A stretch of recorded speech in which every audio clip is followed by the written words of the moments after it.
বিসমিল্লাহির রহমানির রহিম।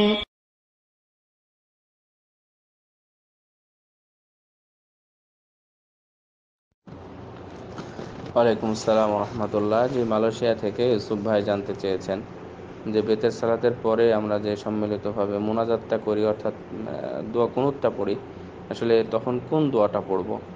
জি, যদি জামাতের সাথে বেতের সালাত আদায় করেন, তাহলে ইমাম সাহেব বেতের পড়ান এবং উনি শেষের দিকে অর্থাৎ রুকু থেকে উঠে হাত উঠিয়ে যে দোয়াটা পড়েন, সেই দোয়াটা যেটা আছে সেটাই পড়বে।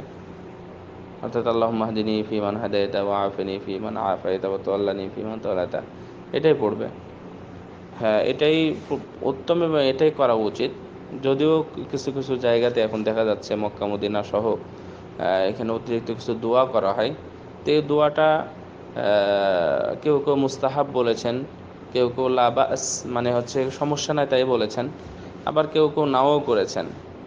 যেহেতু রাসূল সাল্লাল্লাহু আলাইহি ওয়াসাল্লাম এ পর্যন্ত আমাদেরকে বলেছেন, আর দোয়া এটা কোনোতে নাজেলাটা ফরজ সালাতের সাথে সম্পৃক্ত।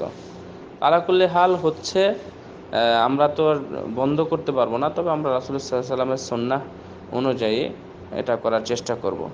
শেষের দিকে বিশেষ করে রাত্রিগুলোতে, কদরের রাত্রিগুলোতে দোয়া লম্বা করা যেতে পারে, সেটা ভিন্ন বিষয়। কিন্তু প্রতিদিনই এটা অন্য কোনো দোয়ার সাথে যোগ করা, এটা আমার কাছে সুন্দর মনে হয়নি।